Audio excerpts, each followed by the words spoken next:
Hello and welcome to TBC Central. My name is Nancy and I am your host for today. Today we are going to continue our series and this is going to be part 1 of 2 and it's called On the Streets. Here we go. So I see 1, 2, 3, 4, 5, 6, maybe 7 over there. Do you live in here? Yeah. You do. So do you stay here then sometimes? I stay here. So 2 of you or 3 of you sleep in here? Sleep there. Okay, so 3 sisters sleeping in this tent. And clearly these people are economic refugees. Do you normally park right here or? Yeah, I think it's for a couple of reasons. Number one, someone left their Wi-Fi open. I literally would prefer to live in my car in Venice than in a mansion with a swimming pool overlooking the city anywhere else. I live in the only town where there's no homeless. We have no homeless. Even if you just got a tree and a tarp under it, that is your home. What else should we look for? Ask them what is their next move. Yeah. That's the best thing. Their next move is their best move. What do people do who don't get a job, like at Chipotle or wherever for money? Depends. Some people prostitute. Some people sell drugs. Okay, here are the rules. And I'm telling you this because I love you. Once you borrow money from somebody out here, you are bought and paid for. Where you stayed in the park, someone was killed 3 days ago. I think it's natural that you're afraid. Of course. The streets here are going to be what you make of it. If you go looking for problems, you'll find problems. You think you're badass, somebody always think they're bad around the corner. Wait. How did you get off of the streets? Woke up and got tired. So how do you get off of the streets in LA? I was hoping you had the answer for that. I don't. I'm trying to figure it out though. And that's why I say I'm living a dying dream because what am I supposed to do? What are we supposed to do? What are we supposed to do?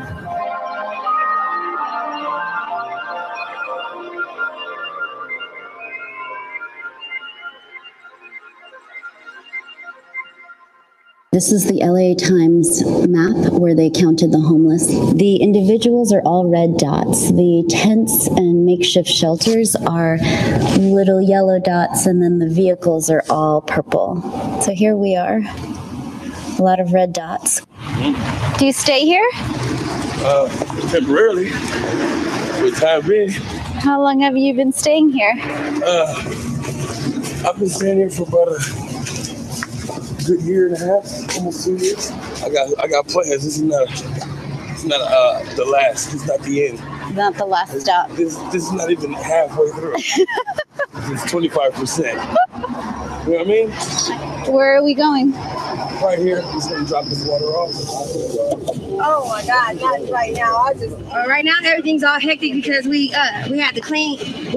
So they could do street cleaning or whatever, steam washing, and I just got over stomach flu. So.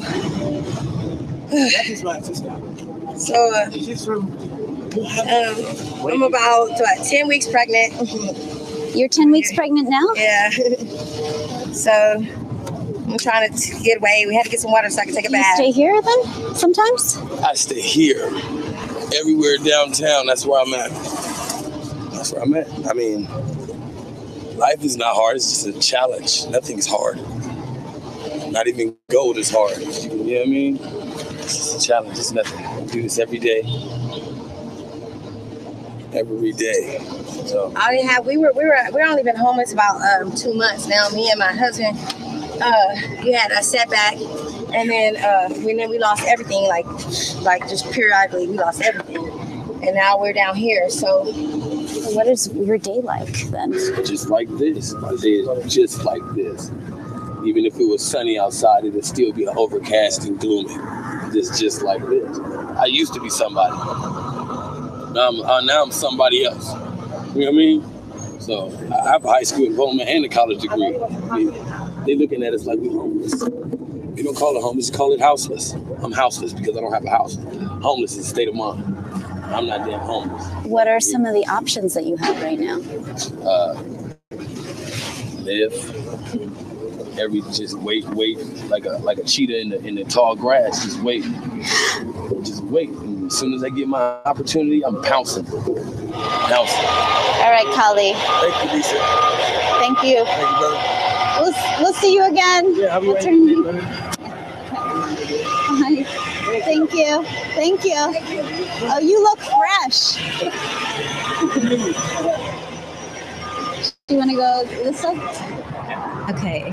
So we're on Venice Boulevard in Ellesmere, and we're counting all the trailers that are around here. So I see 1, 2, 3, 4, 5, 6, maybe 7 over there. 8, 9, 10, and 1 that's coming maybe to park right over here. I just see coming down. Hi, excuse me. Hi, how are you? I'm well. We're doing a story on trailers parked here. Okay. Do you mind if we talk to you, or? Sure. I'm with the LA Times. LA Times, Yeah. wow, that's big. Is it? Well, we saw you kind of coming around the bend. I was like, I wonder if there's another trailer. I wonder if he's gonna park. Do you live in here? Yeah. You do? Okay. And do most of the people who park here live in their trailers, you think? If you see any trailers on Venice, some people are living in there. Where are you coming from? I moved here from Cincinnati. My friend lived here his whole life. We all worked together and then worked like full time, and then we were like, all right, this is a cheap option. We didn't make like enough money to justify a place. It's not a bad situation though. Save a good amount of money, and it's really enjoyable in a lot of ways. Except there's 3 of you in here. Well, you really get used to it. I mean, yeah. In college, I had 4 people in one tiny little square of space, so it's not that much different. So I get to move around. And you just park in different places all the time, or is this kind of one of your main spots? I mean, there's like a certain set of rules to avoid street parking and all of that, but we've lived with this thing from down to Long Beach all the way up to here. Yeah, it's everywhere. I heard 30,000 people are actually homeless, and 10,000 live in their vehicles. That makes sense. And even like normal people that I know that I've worked with live in their cars. At a certain point, most of the employees at my business were living out of their cars. Yeah. So it's like the working poor, and then they go home to their vehicles or RVs or mobile homes. It's not sad, but I mean, it's like so you can make a certain amount and have an apartment and afford to eat and afford to do other things. Has anyone ever, like cops or anyone ever knocked on your trailer? Cops more than anyone else. Really? Saying you can't park here. You can't park here. It's all right. Do you get used to the swish of cars going by? Yeah. It was kind of like being on a boat, you know. it's the vehicle's rocking back and forth, and then after a while, you don't have seasickness anymore, and you just fall right asleep. I love that. You look at the numbers in the census, people living in their vehicles have doubled in the last 2 years. When you walk the streets and you see and talk to people who are living in their vehicles, who are just trying to get by and cut costs. Start your day? Yeah. Where is your day start? Gym, workout, shower, and then hang out for 4. Are you working tonight too? Yeah, about 4. You work at a bar? Yeah, I'm a bartender. Oh, okay. Cool. Oh, this guy was living. This is a little cute one. Oh, here's your bus. Are you going to Venice? Yeah. So nice to meet you, Rory. Nice to meet you. Take care. You too. See you around. Okay.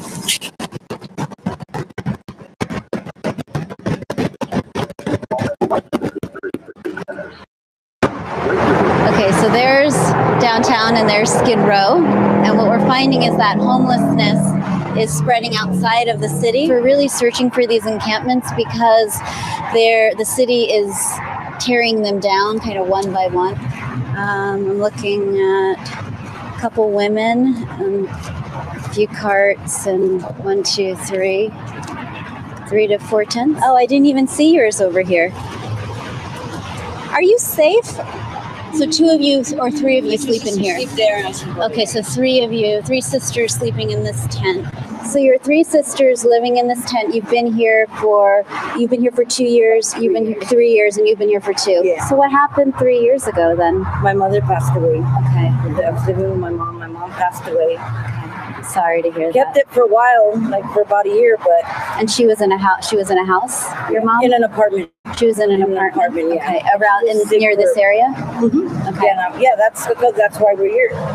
You do have a sense of community here, right? There, you said people look out for Yeah, we look one out for another. A while back, this was all full of tents also. Where are those tents now? They threw everybody out. They threw everyone out. They threw us out like every other week. Yeah. Tell me how many people are living in this camp over here. 4. 4 people? 4. That's my brother, okay? You're a whole family out here? Yeah. But I'm warning you, okay? He talks nonsense. I hear the whole family's out here. I'm Lisa. You're Jesus. I'm okay, thanks. We heard you were the chief of the tribe. Yeah, well, the tribe would be, let's see, the 16,000 that are homeless every month now. Okay. LA County, 10 million people, so 16,000 a month are becoming homeless. So it's turning from a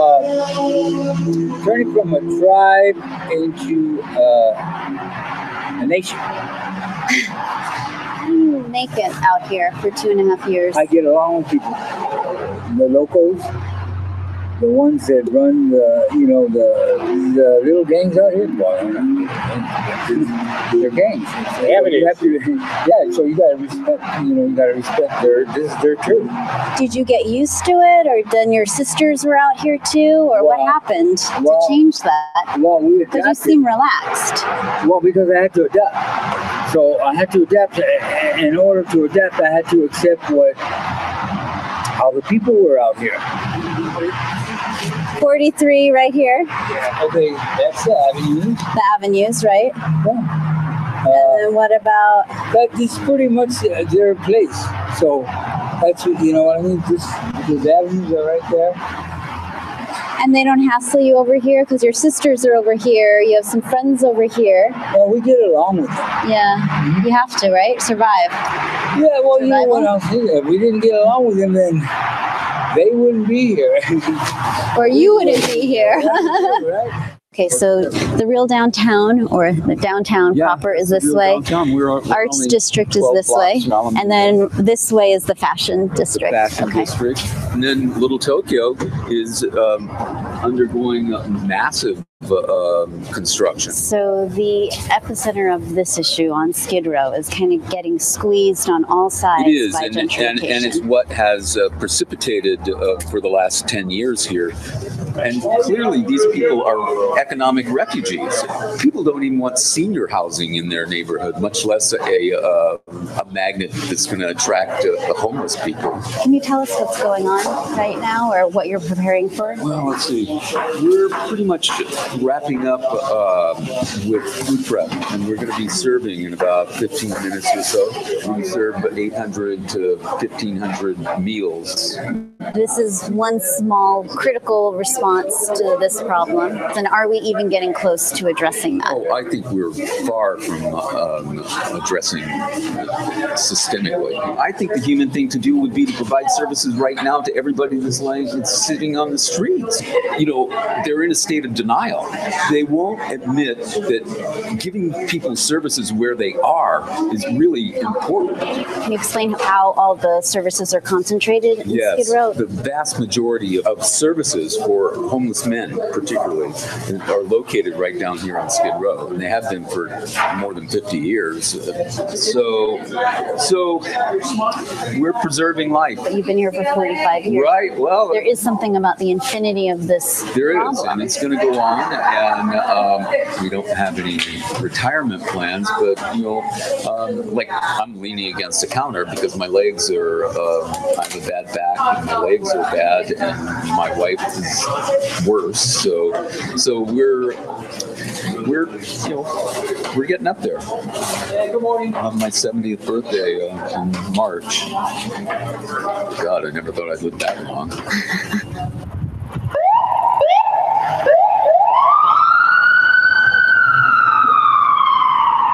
Excuse me, are you guys getting out? How long were you guys in there? 2 years. 2 years? Yeah. And you're just walking out right now? I got the smoke. She has a cigarette. All right, give her the dollar. I'm Lisa. I'm Bonnie. Hi, Bonnie. Bonnie? Bonnie, nice to meet you. Who are you? Mamas. Mamas? She won't bite you. She won't. I'm a little afraid of dogs. She won't hurt you. She's a service dog. I'm autistic. Okay. And I'm also epileptic. That's why I am. My husband got arrested in San Bernardino because a guy attacked me. Now he's doing 180 days. And I ain't got nowhere to go right now. How long have you been here? 3 weeks. So you've been sleeping out? Do you ever go to Skid Row? No, my husband doesn't want me down there. Okay. He told me, he says, you stay over here by the jail till I get out. And he don't get out until December 31st. So you're going to stay here until December? I ain't got nowhere to go. And they were trying to put me in a female shelter. But I have seizures in my sleep. She has to be in the bed with me. Do you go and visit him every day? Every weekend. Every weekend. So then what do you do during the week? I see.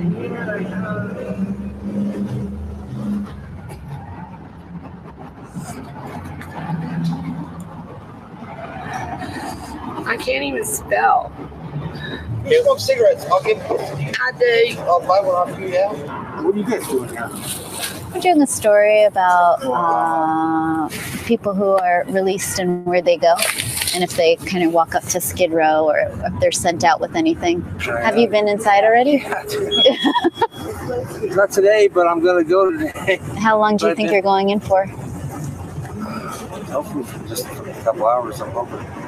And then you. I got a 120-day sentence. I got to do a violation. They don't want to do with me. Look at this. Heart meds. Be careful in there with your medical condition. I'm going to tell you why. My husband's a severe diabetic. How much you want? 50 cents? $1 or what? Take it.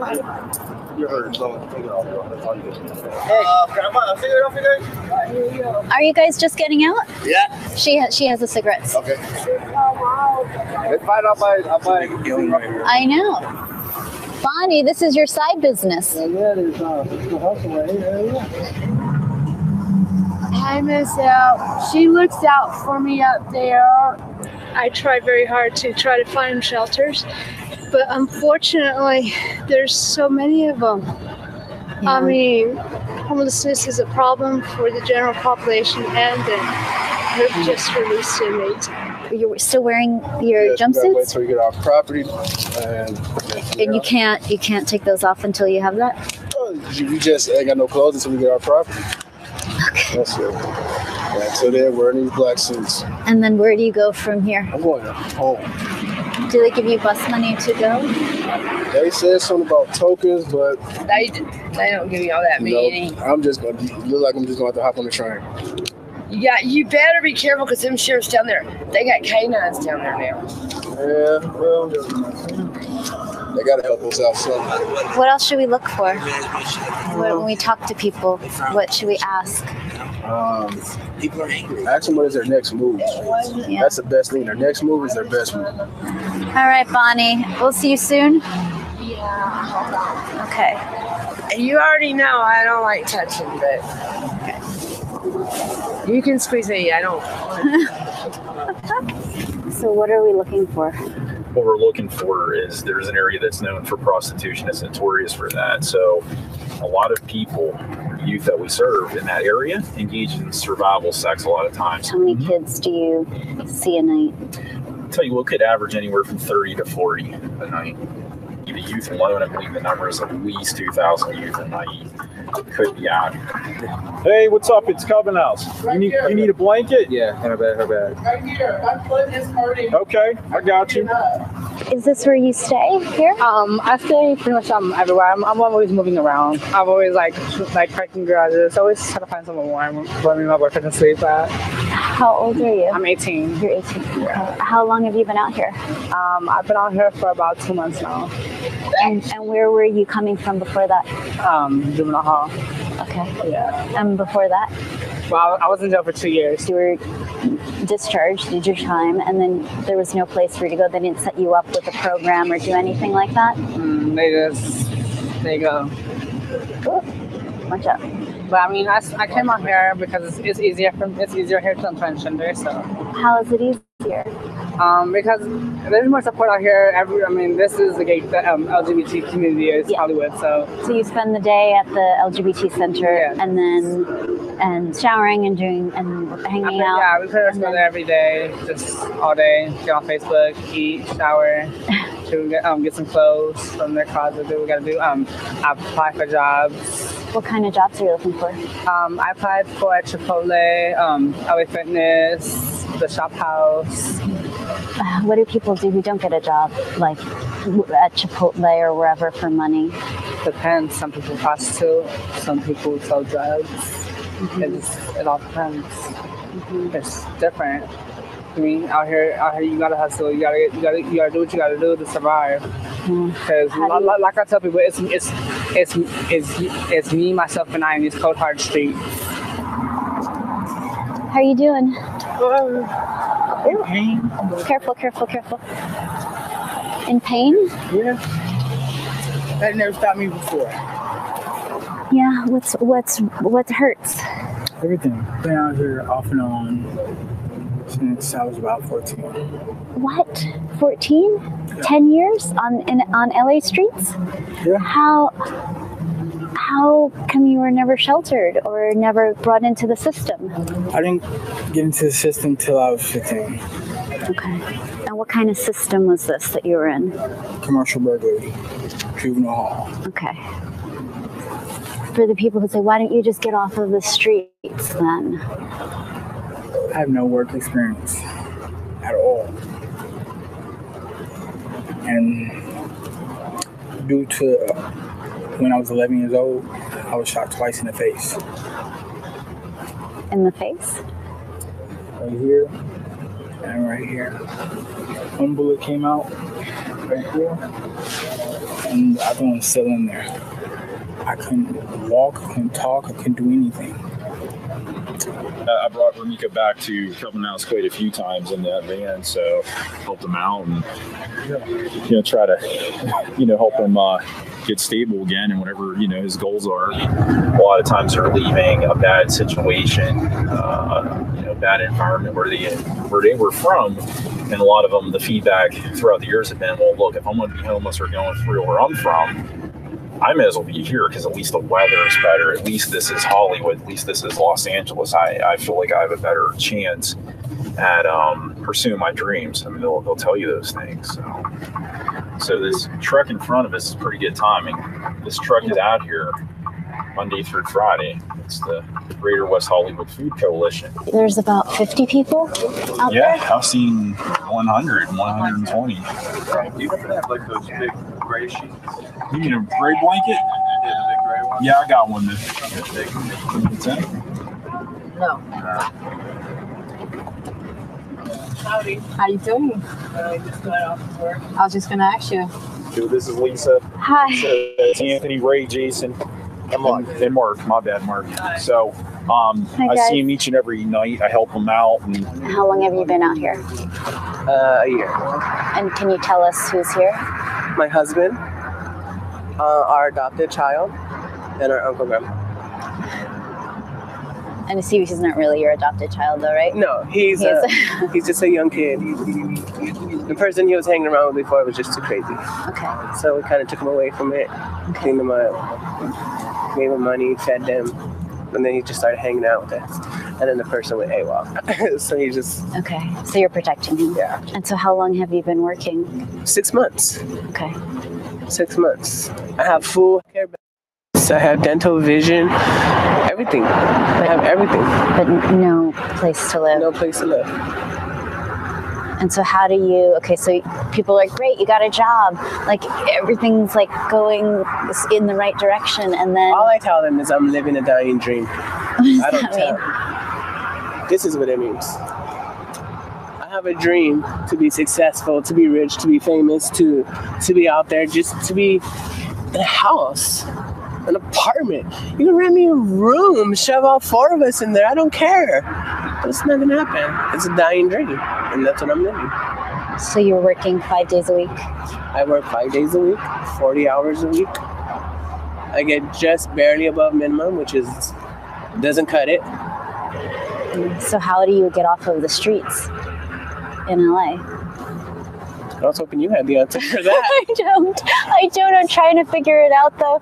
And that's why I say I'm living a dying dream, because what am I supposed to do? What are we supposed to do? What are we supposed to do? Okay. Thanks, guys. I know we have to keep you on your route. Yeah. Thanks, guys. Bye. Stay warm. All right. Here, man. Okay. Happy holidays. Happy holidays. Bye, Ray. You be safe. Okay. Hi. How are you? Nice to Nice to meet you. I'm so glad you emailed me. Well, I'm glad you wrote the story. So this is your living room. Mm-hmm. Can you give us the tour of your car? Sure. Well, Mitch is in the kitchen. That's where I keep all the food. It's inside this bag here. All the stuff, obviously I can't have, fresh fruit or veggies. I can't cook anything like meat. Mm-hmm. So I've sort of become a vegetarian by proxy. Okay. Do you normally park right here or? Yeah, I think it's for a couple of reasons. Number one, someone left their Wi-Fi open, so I can do work in here in the evenings. And also there's people don't seem to walk by here often, so I'm not bothered. So I've been bothered before in Santa Monica where people sort of rap on the window. Really? And they just sort of warn you semi-nicely that, you're not supposed to be loitering or sleeping in your car in that area. Mm-hmm. So, I've sort of been pushed to different places, and I think here's sort of where I've been left alone. This is the kitchen? You're in the kitchen. I'm in the kitchen. This is the bathroom. Are you serious? I'm not about to get arrested. I know. This is his pee bottle, urine bottle. What are these books? Shelter? Where Harvard meets the homeless? Yeah, grab it. During the day is when I do most of my shelter work, because that's when people are responding. And so that takes up quite a bit of time. It's about 40 hours a week. By the time I'm done in the evening, I'll do my PhD research here in the car. What is your PhD on? My PhD is in mechanical engineering, and the research is on solar energy. These are all my worldly possessions. Do a lot of people come here to shower? You'll see people here. Most people prefer to go further up because it's less people and they can sort of be unnoticed.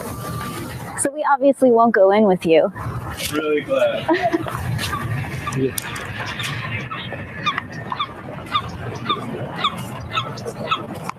Hey, that was a quick shower. Yeah, it's super cold. So you've been doing this for a year. And this is the first time that you're going to say I'm publicly homeless. Your parents don't really know this. They know about it on a superficial level. They would worry. Yeah, they would worry. I mean, you're in LA. It's a big city, right? Yeah. You're on the streets. I think when you're faced with, paying tuition for, your dream job, or living in a car for what you would think is temporary, then it's pretty obvious that I think homelessness can be a result of rational decision making under extreme duress. You can't have a place to sleep and food to eat and tuition, then I mean, you sort of realize, what you can do without.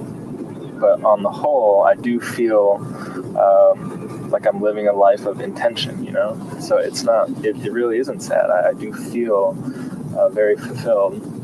But I mean, there are some days where you just don't feel like it, and you'd rather be at home watching cartoons with your kid siblings. This is your family? Yeah, this here's my family. These are my friends who give me a lot of support. I think they're the reason I sort of am doing what I'm doing. So I use them to keep myself grounded. This is where I do PhD research. My laboratory is in here. And do your teachers, your professors and classmates, PhD candidates, do they know? No one knows. No, I can't cross that boundary. I mean, are you just private about it, or? I guess I don't want to be seen as I don't want to be treated differently, I think. Yeah. I think that's one reason I haven't told anyone is I don't want to cause worry, but I also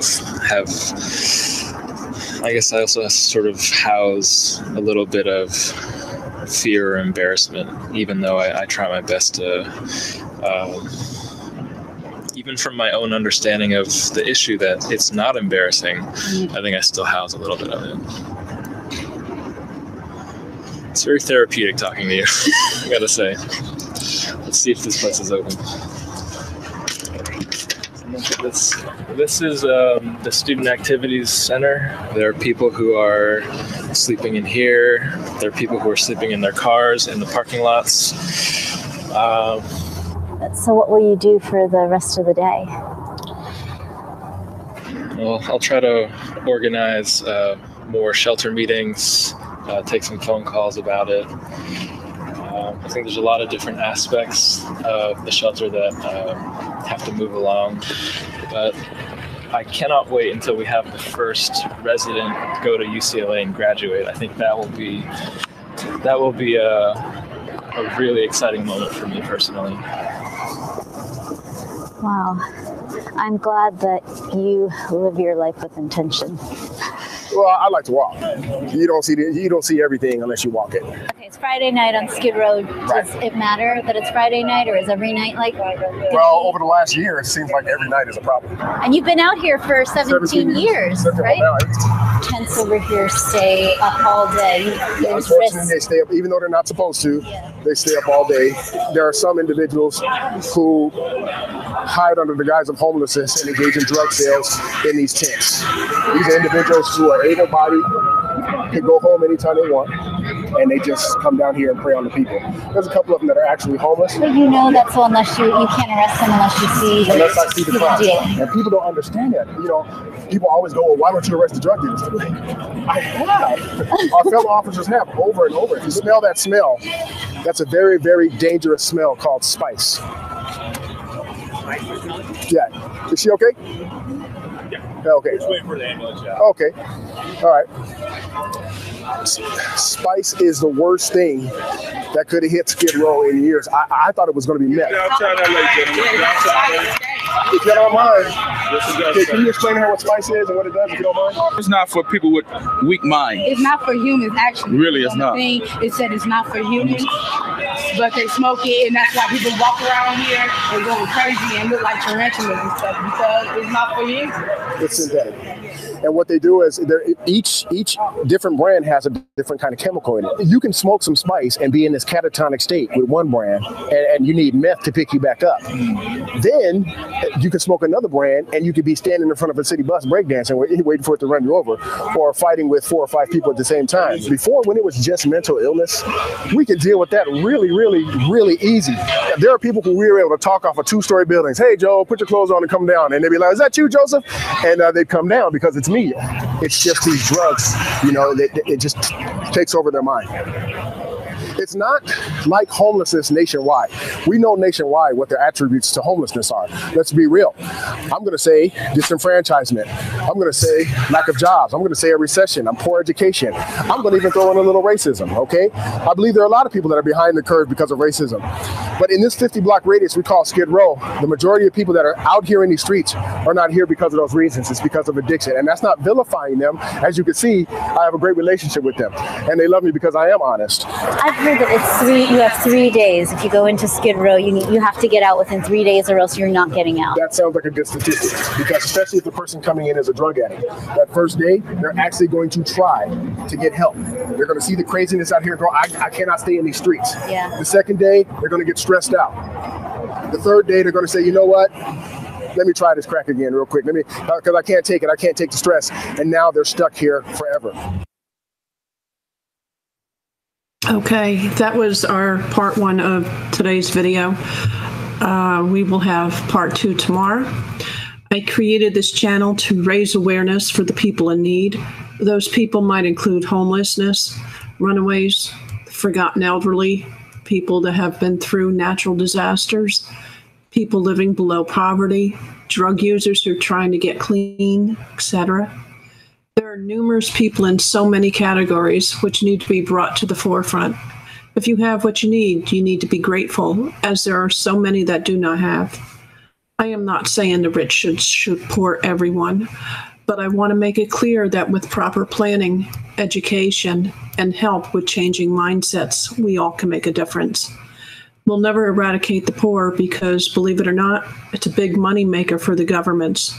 Just like Big Pharma will never release all the medications or treatments that would cure so many diseases because they would lose so much major profits. My prayer for everyone is that God will provide everyone with peace, love, abundance, health, happiness, and good life. Be grateful what you have, and have a blessed day. Catch you tomorrow. Ciao.